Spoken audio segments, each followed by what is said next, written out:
Does your podcast app spark joy? Tidy up your streaming with Spotify. After all, how many streaming apps are you juggling these days? On Spotify, you can find all your favorite podcasts and music in one app free. Keep track of your shows, manage downloaded episodes, and explore similar new podcasts. So thank your old podcast app and place it in the bin. Listen to podcasts free on Spotify. We've all done something that we've later regretted. It seemed so right at the time, but in hindsight, it turned out to be really, really dumb. Maybe we were misinformed or lacking all the information we needed. Maybe it was our emotion or it was ego that prompted us down that path. Or maybe we just disobeyed what our gut was telling us. Hey, what's that big wooden horse thing outside the city gates? Let's bring it inside. That kind of thing. There's a bunch of them. Prohibition, New Coke, the Fort Edsel, the U.S. invasion of Iraq, or the doofuses at Mars for refusing to allow M&Ms to be used in the movie E.T. That's why Elliot ended up using Reese's Pieces. Listen, everybody has regrets, right? The best we can do is minimize the number we have. So, how can we do that? Well, the first thing that we can do is study the mistakes of others. If Hitler had learned anything from Napoleon and not decided to invade Russia during the winter, what kind of world would we be living in now? Then there are all the bad decisions that we've seen in the music industry. Elvis agreeing to do all those bad movies, Decca turning down a chance to sign the Beatles, Van Halen hiring Gary Cherone. Those are famous bonehead moves. But what about the worst career moves in the history of alt-rock? Well, I'm glad you asked. Here are 10 of them. Listen and learn. This is the Ongoing History of New Music, the podcast edition with Alan Cross. Hello again, I'm Alan Cross. Musicians are like anybody else. They are vulnerable to bad decisions. Many live in a bubble surrounded by sycophants who won't say no, or they're driven to doing something dumb by arrogance or fear or drugs or alcohol or road rage or something to impair their judgment. Or maybe it was just plain bad luck. The facts look bulletproof at the outset, but they turned out to be a little inaccurate, maybe very inaccurate. I've assembled a list of what I consider to be the 10 most terrible career moves in the history of alternative rock. Some were fixable, a few were fatal. But when I say fatal, I don't mean that anybody died. There were no deaths on this list, even though dying is often, but not always, the ultimate bad career move. I'm talking about straight artistic and business decisions that messed up the careers of some musicians and music industry people. The ones that they'd really like back, Some of these decisions turned out to be mere bumps in the road. Others caused serious injury. And one or two, I guess you could call career suicide. We'll go in chronological order. And we're going to start with Lou Reed in 1975. Now, this move did not kill his career, but it really could have. It was a giant two-way FU. Lou was not getting along with the people at RCA, his record company. He wanted out of the deal, but was contractually obligated to deliver more albums. But there was nothing in the deal that prescribed what kind of album he had to deliver. So here's what Lou did. Holed up in his New York City apartment, he took 2 guitars, tuned them in weird ways, and fiddled around with various reverb settings on his amplifiers. Then he put the guitars in front of the amps, turned everything up, and just let the guitars feed back on themselves. And as these guitars, essentially played themselves, he recorded everything on a small 4-track machine. This is the sound they made.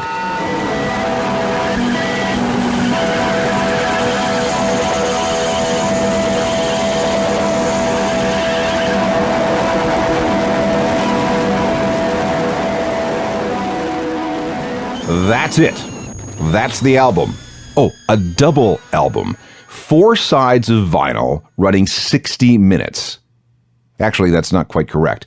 The first 3 parts of the album each ran for 16 minutes and 1 second. The 4th part had a locked groove at the end, meaning that the stylus on the turntable never ran out. It just played and played and played and played for infinity.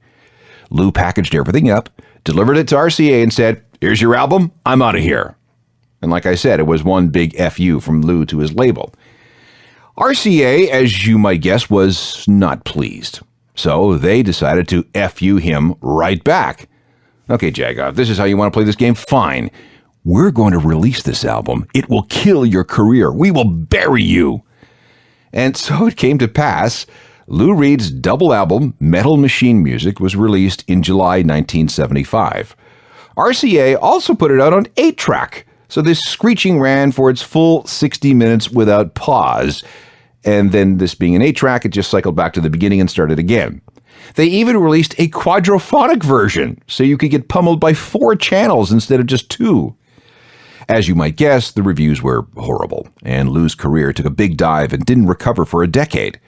Things didn't begin to improve for Lou until the late 1980s. Then came the revival of the Velvet Underground, and from then on, Lou was elevated to the level of elder statesman and credited as being one of the inventors of alternative rock, a reputation that he maintained until he died. During this time, though, a very weird thing happened. Metal Machine Music was re-evaluated. It is now considered to be an important milestone in not just experimental music, but for industrial music and all the various forms of drone and doom rock that are out there today. It's been re-released on CD, it's available on iTunes, and other acts have actually covered Metal Machine Music. A 10-person group called Zeitkratzer started performing it live around the turn of the millennium, and in 2014 released a recording of it. Their version is arranged for strings, wind instruments, piano, and accordion.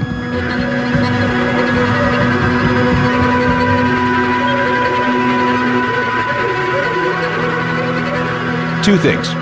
If you can make it through any recording of Metal Machine Music, you're either on a higher musical plane than the rest of the planet, or you're totally insane. And number 2, it's unbelievably weird how the passage of time can change the appreciation of a recording. What began as a really dumb career move turned into revered art. Go figure. There's no doubt that this next move was really, really dumb and will never be regarded as anything else.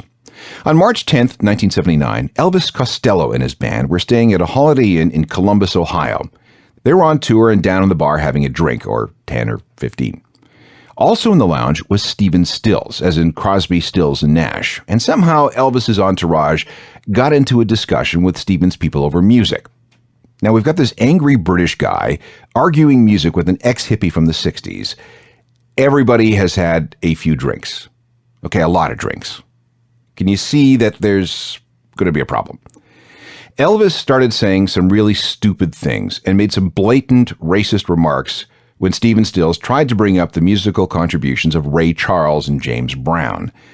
Elvis's remarks were so out of line that a woman with Stephen named Bonnie Bramlett actually punched out Elvis, and it didn't take long for a full-scale fight to break out. Of course, when you have two famous people brawling in a bar over racial slurs, you just know that it's going to make the news, and it did. Naturally, the American media sided with Stephen Stills, and the bad publicity for Elvis Costello was incredible. In fact, the incident almost ruined Elvis's career in the U.S. He was toxic. No one in America wanted anything to do with him, and it would be years and years before things cooled down enough for Elvis's records to start selling in America again. Who knows how big Elvis might have been had he just kept his mouth shut that night. In 2015, I asked Elvis about this whole thing when I interviewed him about his memoirs, Unfaithful Music and Disappearing Ink. Can you imagine if that story broke today with social media?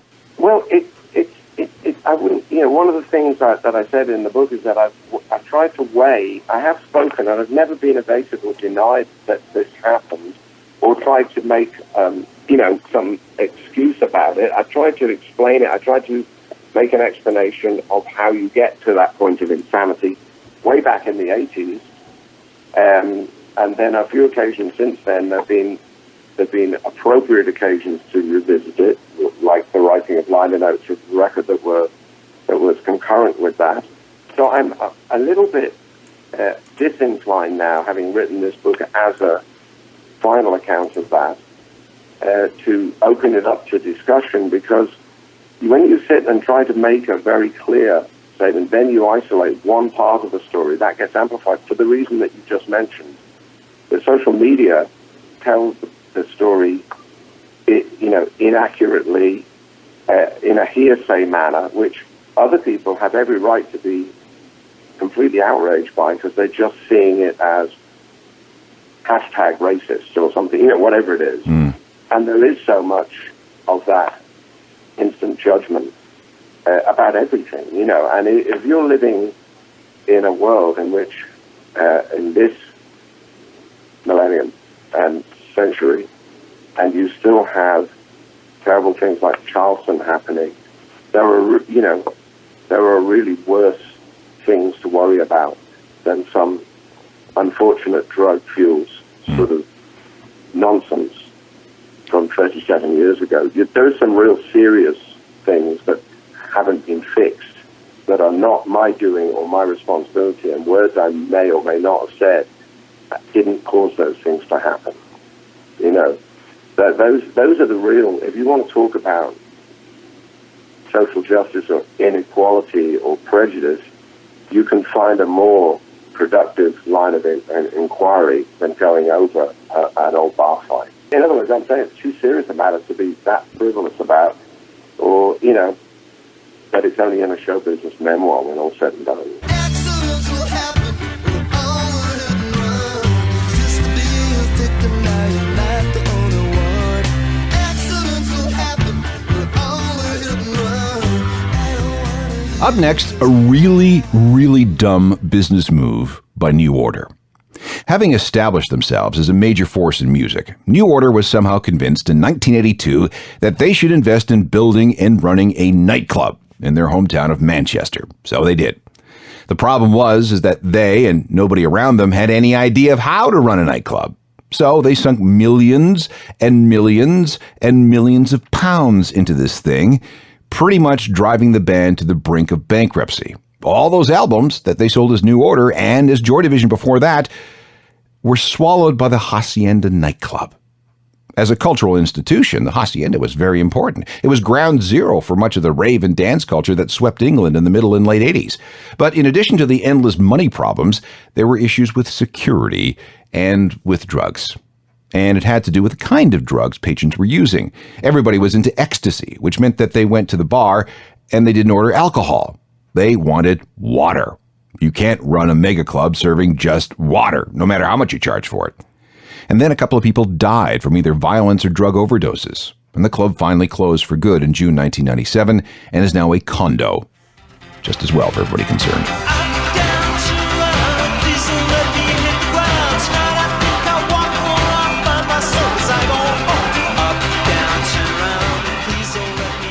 New Order and Temptation, the profits of which were largely lost in the sinkhole that was the Hacienda nightclub.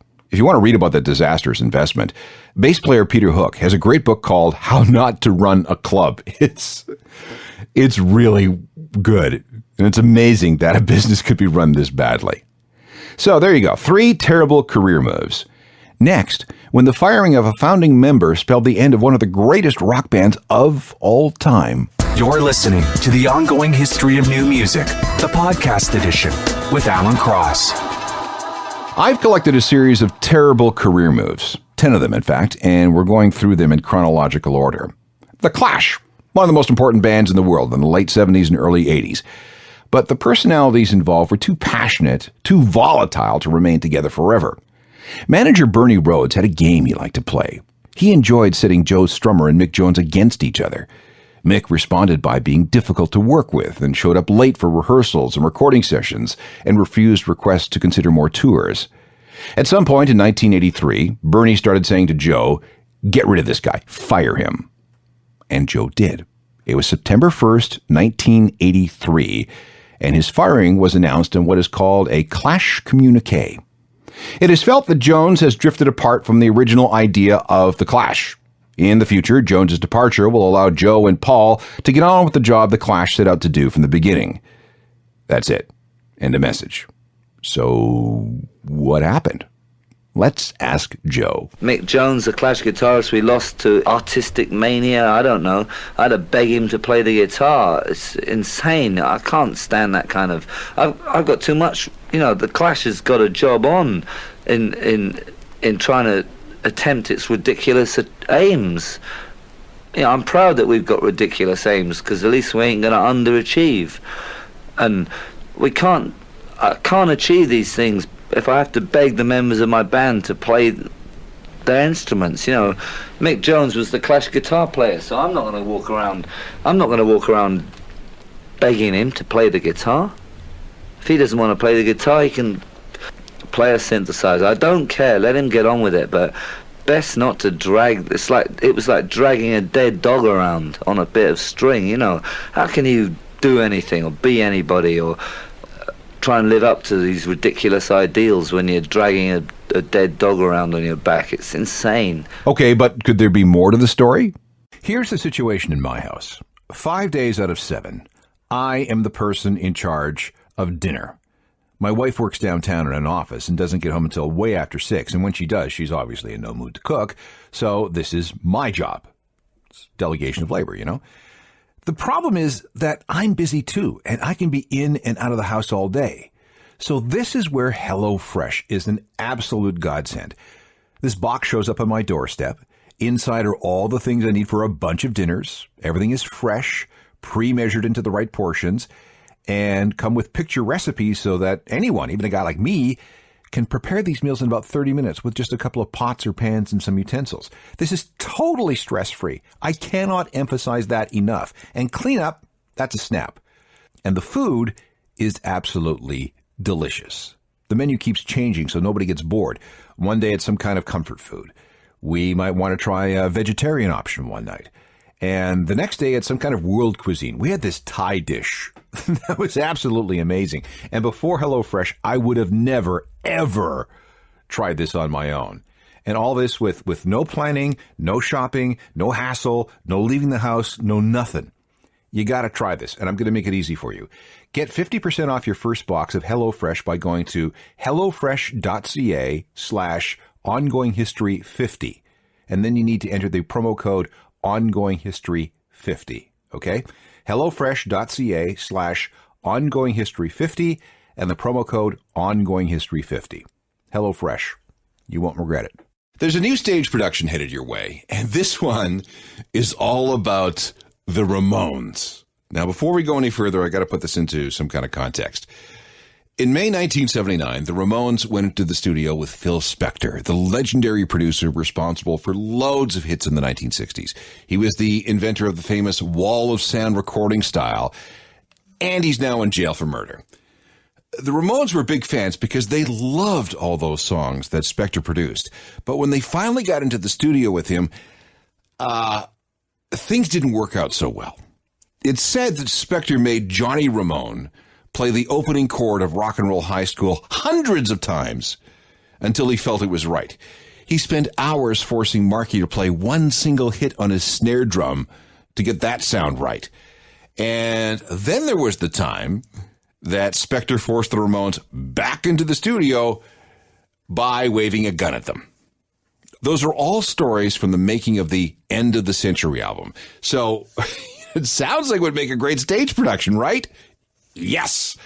And it's now here. It's called 4 Chords and a Gun.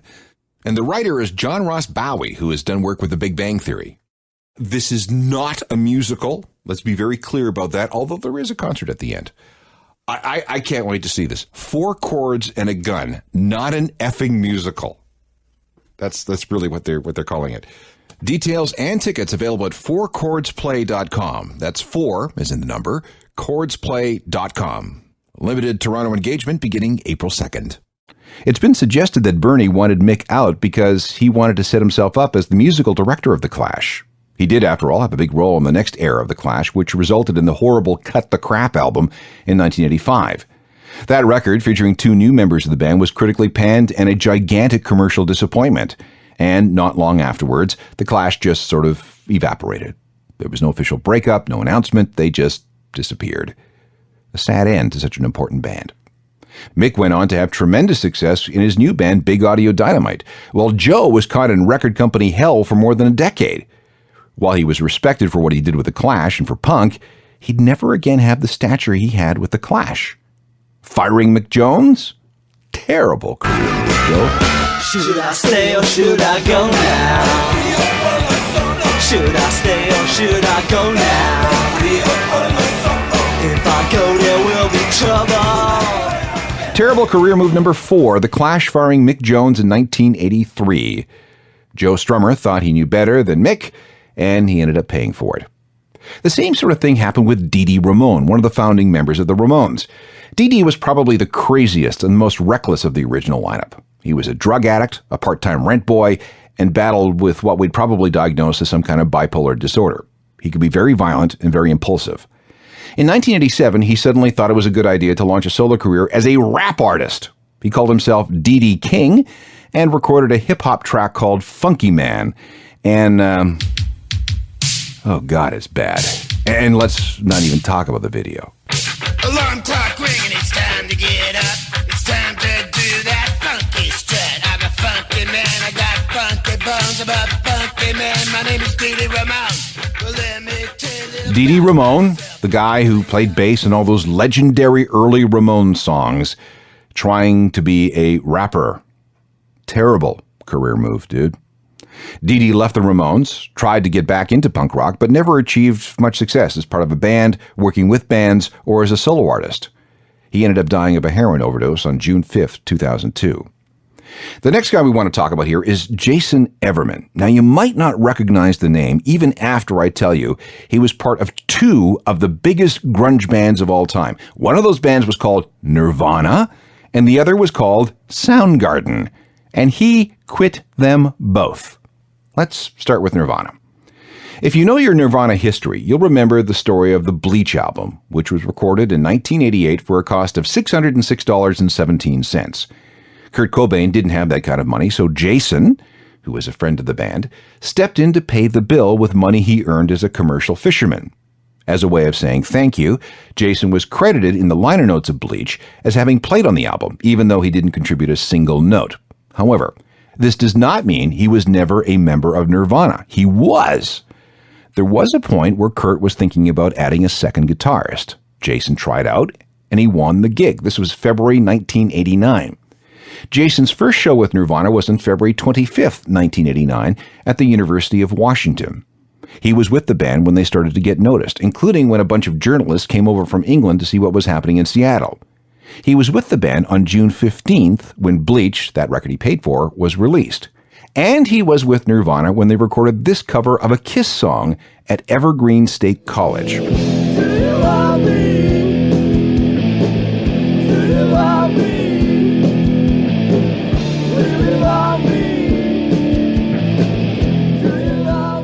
That's Nirvana covering Kiss in June of 1989, and on rhythm guitar on that recording is a guy named Jason Everman. Unfortunately, Jason was not getting along with the rest of the band. The boredom of being on the road really got to him. He got all quiet and gloomy and withdrawn, not talking to anyone. He just wasn't having any fun, and it really, really bothered him.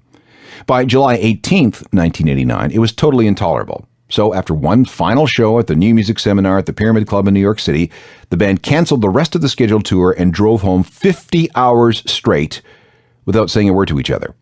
When they got home, Jason was let go, or he quit. Whatever the case, it was fine with him. But not long after that, though, Soundgarden's manager asked if he'd like to be their new bass player, which sounded okay, so he joined up for one EP, 1990's Loudest Love, and one tour. And at the end of that tour, he either quit or was fired. We're not entirely sure. So that's two of the biggest grunge bands of all time, and he left both of them. But things did work out for Jason. After Soundgarden, he joined the Army. Jason's first deployment was somewhere in Latin America in an anti-drug operation. After 9/11, he became part of the 2nd Radio Battalion and an elite member of the Special Forces, serving several tours in Afghanistan and Iraq. He was like one of those bearded members of SEAL Team 6 roaming through the rural provinces of Afghanistan on horseback looking for Taliban bad guys. He became something of an idol to other members of the force. He was that good. He was the Army's equivalent of a rock star. Then, when he received an honorable discharge in 2006, he enrolled in Columbia University to study philosophy, spurred on by the writings of a Renaissance thinker named Benvenuto Cellini. He got his bachelor's and now lives quietly in rural Washington state with his Army gear and guitars. So, bad career moves on the music side, but that did lead to an amazing career in the military. It's wild, huh? 4 more bad decisions to go. Hang tight. Now, back to the ongoing history of new music, the podcast edition with Alan Cross. The title of the show is 10 Terrible Career Moves, and this is number 7, and it's one of the worst on the list, and it is nothing short of career suicide. October 1992, Sinead O'Connor is on a roll. She has a major hit with her I Do Not Want What I Haven't Got album, but like Elvis Costello, she just couldn't keep her mouth shut. Okay, wait, back up. May 1990. She refuses to appear on Saturday Night Live because comedian Andrew Dice Clay was the guest host. August 1990. She refuses to allow the Star-Spangled Banner to be played before a show in Homedale, New Jersey. Big media stink about that. February 1991. She refuses to appear at the Grammy Awards despite being nominated in 4 categories because she says the industry is corrupt. March 1991. She says something that was interpreted as taking the side of Saddam Hussein in the First Gulf War. And then we get to October 3rd, 1992. Saturday Night Live asks her to appear again, and this time she accepts. All goes well in rehearsals. She sang a Bob Marley song called War, and as she did, she held up a picture of a child refugee. Absolutely fine, no problem. But when it came time to perform it live on the show, she held up a picture of Pope John Paul II instead of the child, and as she got to the word evil, she began tearing it up. At the end of the song, she said, "Fight the real enemy." Let's have a listen to what happened. We have confidence in the victory of good over evil.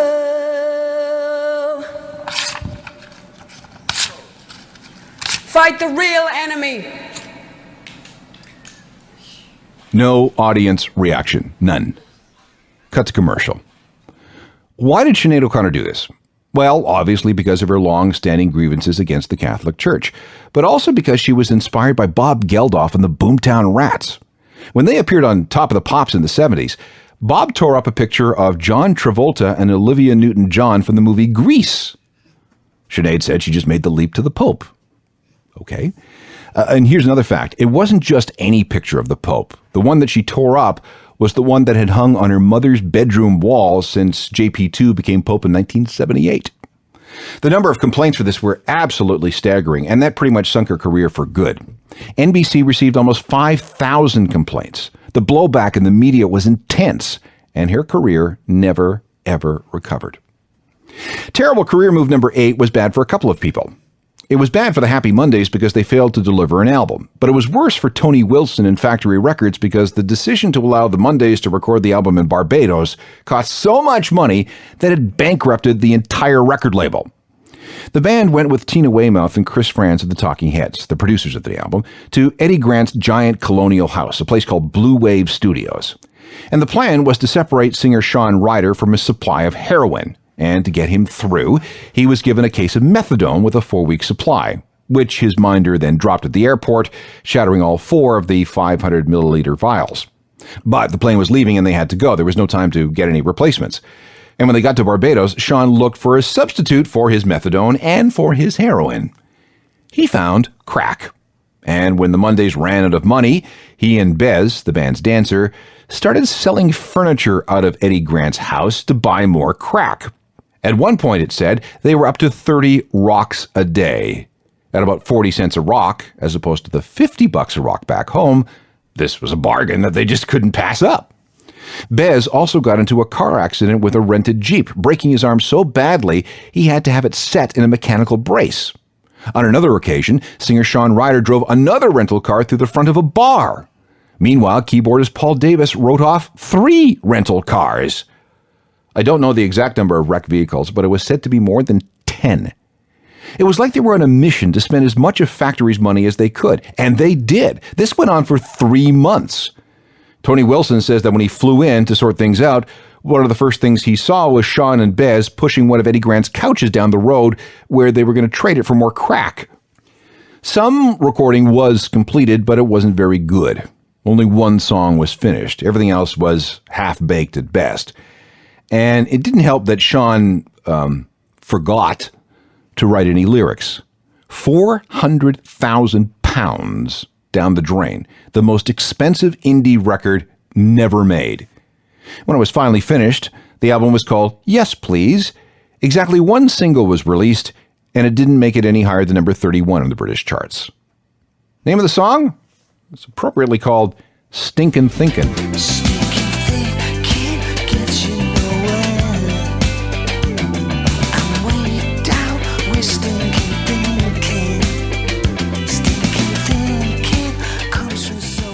Stinkin' Thinkin' from the Happy Mondays.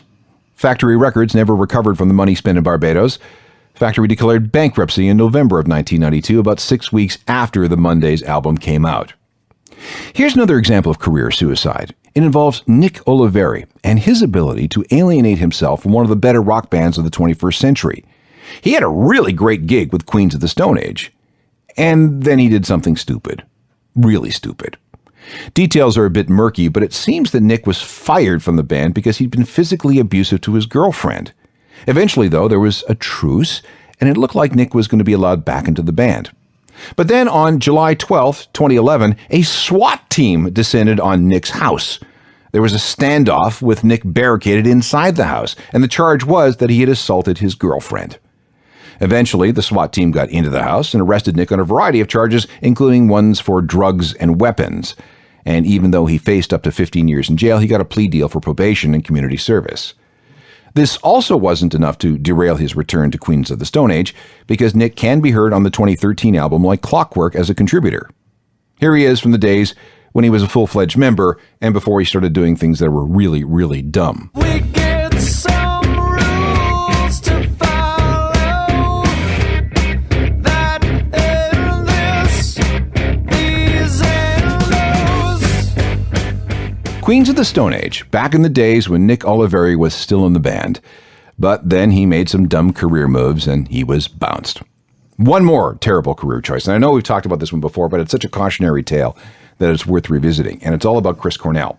For reasons we still don't understand, Chris decided that after Audioslave broke up, he needed a change in direction. So he hooked up with Timbaland, the hip-hop producer, who had worked with everyone from Beyonce to Janet Jackson to Justin Timberlake. So, grunge vocals made it to hip-hop beats. What could possibly go wrong? Well, the results were catastrophic. I remember sitting in the office of one of the executives at Cornell's record label as he played us the album, and he kept looking at me and going, "Great, right? Right? Right?" No, dude, it's pretty effing terrible. Baby, I used to watch your flowers grow. Now it's raining. I think that's all we need to hear. That's the sound of Chris Cornell derailing his music career by releasing a hip-hop-ish record designed for, I don't know, some dance floor somewhere. Fortunately, though, he was able to recover from the debacle, but it was touch and go for a while. No wonder he agreed to get Soundgarden back together. Back in a moment. More of the ongoing history of new music, the podcast edition with Alan Cross. We all make dumb mistakes. It is going to happen. The important thing is that we recover from them. Sometimes we can, sometimes we can't. We've seen examples of both situations, and I want to give you one more. In 1999, Kevin Rowland, the singer for Dexy's Midnight Runners, remember the song Come On Eileen? He insisted on posing for the cover of his solo album My Beauty, wearing heavy makeup, panties, and stockings. The image was such a turnoff to his fans that this record initially sold just 500 copies. It's taken all these years to sell just 20,000, and many of those sales were just for the weirdness of the cover. Reach me anytime at alan@alancross.ca. I read and answer all my email myself. And you should also look at my website at journalofmusicalthings.com. It's updated every single day and comes with a free newsletter that you really should subscribe to because it's good. You'll get all kinds of music news in your inbox by 10 a.m. Eastern Time weekdays. And we can also connect on Facebook, Twitter, Instagram, and Google+. So we really should do that. Technical Productions by Rob Johnston. I'm Alan Cross. You've been listening to the ongoing history of new music, the podcast edition with Alan Cross. Subscribe to the podcast at iTunes and through Google Play.